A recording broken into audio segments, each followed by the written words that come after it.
There.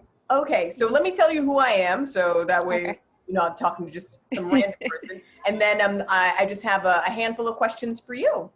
Okay.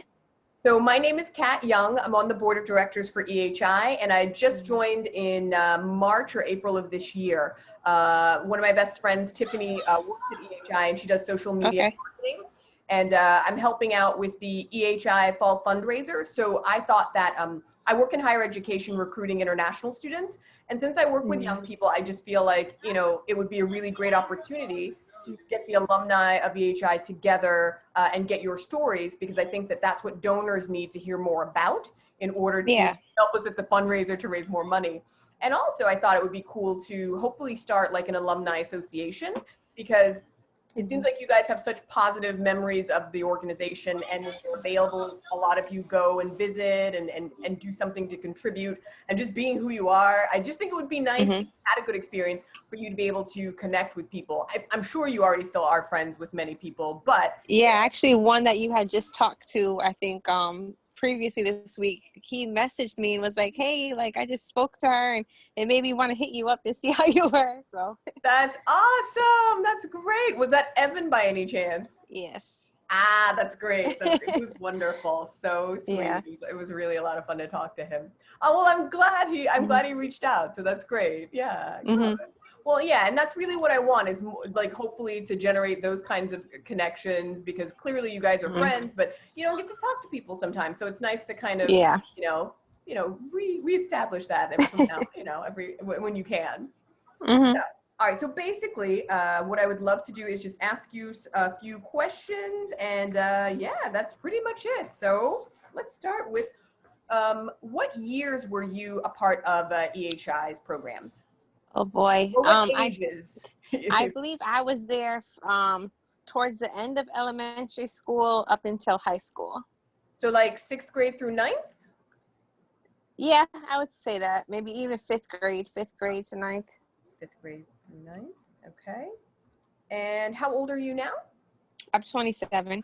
Oh, to be young. Okay. All right. Fabulous. Okay. And let's see. How did you end up being a part of EHI when you were there?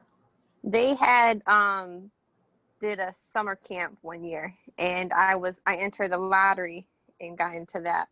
What? Yeah. What kind of lottery did you enter? I guess it was just like because I'm guessing they could only take like a certain amount from each town. So I entered through Windsor and got it. Okay, so you were originally from Windsor? Yes. Okay. Okay, very cool.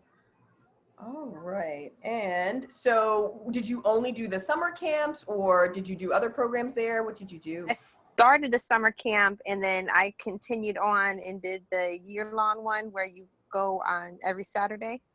Okay, you did the Saturday program too. Okay. Okay. That's 2. And what would you say your favorite part of being at EHI was during your time there? My favorite time, I guess,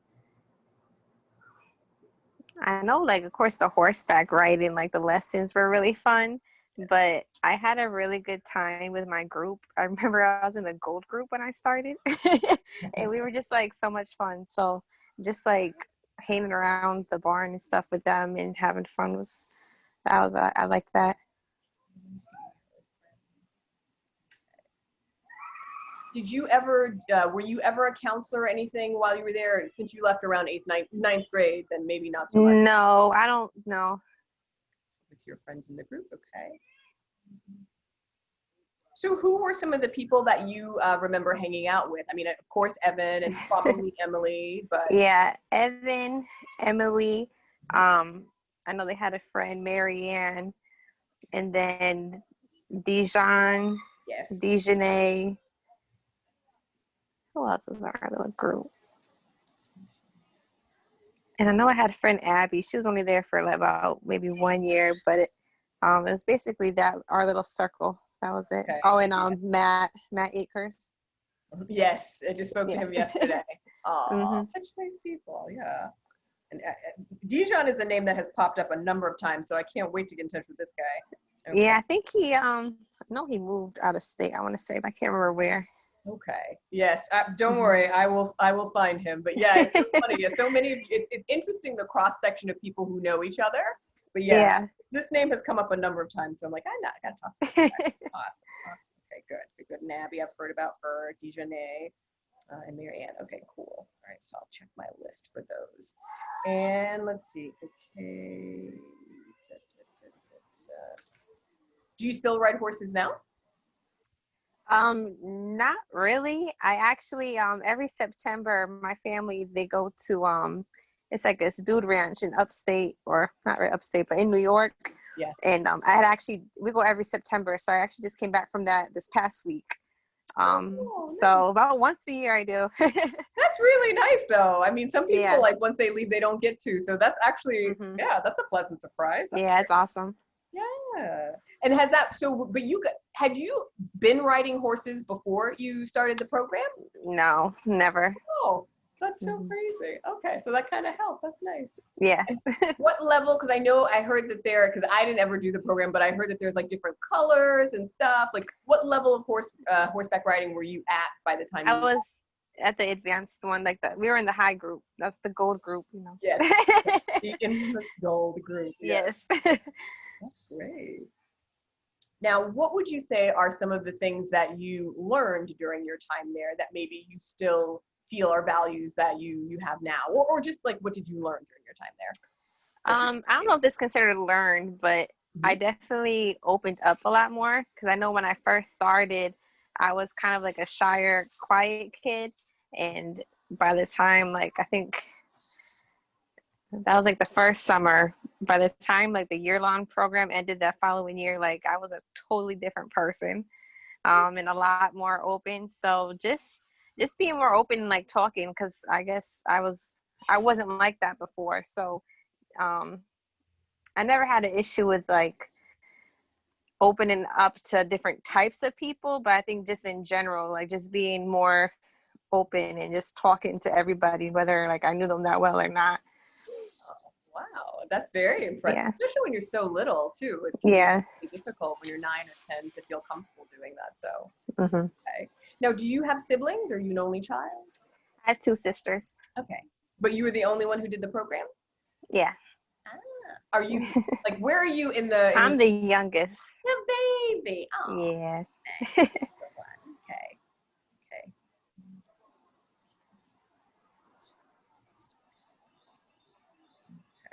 Let's see.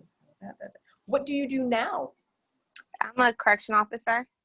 Girl, oh my God. Really? Men's maximum prison. Really? Yeah. Oh my God, I got goosebumps. Nobody's playing games with you. Okay. No. Wow. How long have you been a corrections officer? 4 years. You're so young and you've been doing this for I know. Wow. That is crazy. So what made you decide to become a corrections officer? I always wanted to go into criminal justice. And so there's like 3 branches. I guess you have your police, your judicial, and corrections. And I kind of narrowed it down to police and corrections. And then when I went to college, I had an internship at a prison up in Connecticut while I was there. So I went there and I just loved it. I'm not a morning person, but I was there like 3 days a week, 7 a.m. So the fact that I liked it, I was like, okay, like this is what I want to do, and kind of pursued that. Wow. And so are you still in Connecticut now, or where are you based? I'm in South Carolina. Oh yeah. You're in South Carolina. Oh, wow. Yeah. Okay. I just applied down the whole East Coast, and then South Carolina hired me, so I moved down here. So it's kind of just like hopefully I like it. Let's go. Definitely. Okay. Okay. What town in South Carolina? What city? Charleston. Charleston. Oh, that's nice though, isn't it? It is. I live in North Charleston, so it's the cheaper end, which is good because it's nice down here, but you pay. I believe it. I mean, everybody up here is going down there for vacation and stuff when they can, so it does not surprise me. And I know one girl I work with, I think her in-laws own a condo down there. So I'm like, yeah, it sounds like that would be. So, but I'll write down North Charleston. Who knows? Might need to know things like that so I can afford to visit.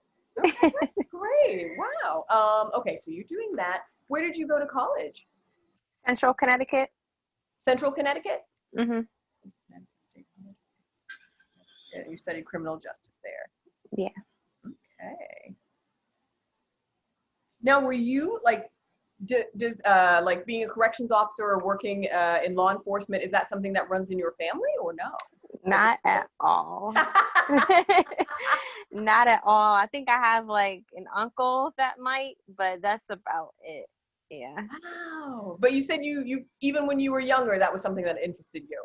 Mm-hmm. Yeah, I was always watching like crime shows and everything, so like I always wanted to do something with that side. So Yeah. And you said now you're at a men's maximum. Yeah. Was it yeah. a men's maximum? Girl, wow. I am so impressed. But you look so like you really are enjoying it and you love it and you think that this is like your career path, like something. Most days, yeah. Fair enough. Fair enough. Fair enough. That is great though. Now, well, with that being said, did you because I know like with EHI, there's so many different programs designed to help students help kids who are coming from a lot of different backgrounds and who've been through some things and maybe didn't always make the right choices. Were you aware of that while you were there? And did that sort of like being able to do that, did that kind of appeal to you or not so much? I don't think I was really thinking about it at that time. Okay. I think maybe more when I got into high school or college, but probably not during that time. Okay. Huh, that's just such an interesting overlap. Yeah. Wow, I'm just so impressed. I was expecting you to say a lot of things. I'm like, I usually don't. Yeah, I make people guess usually, and I never get it right. So no, but I like this. So that is very impressive. Oh, thank you. Let's see. So, well, okay, I guess this kind of is maybe a similar question, but do you feel like anything from your time at EHI influenced, I mean, I know it didn't directly influence your career path, but any of the values or things that you learned or being more open, do you feel like any of that influenced your choices in terms of your career or what you're doing now? Yeah, I think so because I was just like being around the horses in general.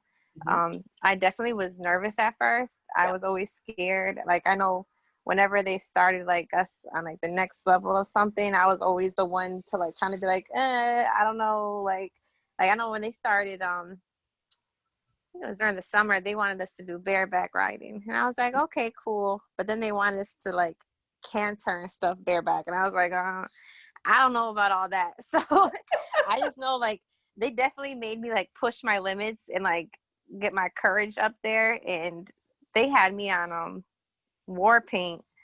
And when I was on him, I heard he's calmed down, but when I was on him, it was like a death trap. I feel like everyone who got on him ended up getting thrown off and he was just wild back in the day. So I was like, I definitely did some growing up and they pushed me. So I think it definitely helped with this career too. And just like my path to it, because I know that I'm capable of a lot more than I think I am. If I just like try it one time, it probably won't be that bad. Or just like around all these guys that are like twice my size, I have to act confident, and it's the same way around the horses. Like you couldn't act scared. They were always said that don't act scared because they're going to read it right off of you. So yeah, I kind of keep that same mentality. Oh my! I hadn't thought about that, but yes, if you can handle a 1,000-pound horse, then I think you can handle a good bunch of grown men who think they know something. Okay, I got you. Wow. Okay. Try. No, that's just. I just was not expecting this kind of call tonight, but you have definitely made my Friday night. I'm like, oh, look at this sweet little thing. What do you Awesome. do? Correction. Yep. Love it. Love it. That's great. That's great. All right. Well, so I think that's it. Oh, so if you would not mind, if I could have your email address and your phone number, because we might need to follow up. Okay. Because the event is on November 12th, so I'll email you to tell you just the basics. And then when I have more details about exactly what it'll be streamed online, so you're welcome to join. You want to tell somebody about it. Yeah. Basically, that's what we're trying to do is just get some information together to do it. It should be about like an hour, maybe an hour and a half. But yeah. Okay. Yeah. So I'll send you more information when we have it. Yeah. My email is MBRA. Yes. MUCCI 1@gmail.com. Okay. And the phone number is 860 Okay. 335 Okay. 1586. 1586. So it's mbramucci1@gmail.com? Yep. Perfect. All right. And then 860-335-1586? Yeah. I got you. All right. Thanks. Thank you so much. I really appreciate your time. Again, No I problem. can't say how impressed. I can't say it enough. I'm so impressed. I think that is amazing what you do. Thank you. And I will definitely update you as soon as I have more information about the fundraiser. Okay. Well, thank you so much. Thank you. Have a good weekend. Thanks, you too. Bye-bye. Bye-bye.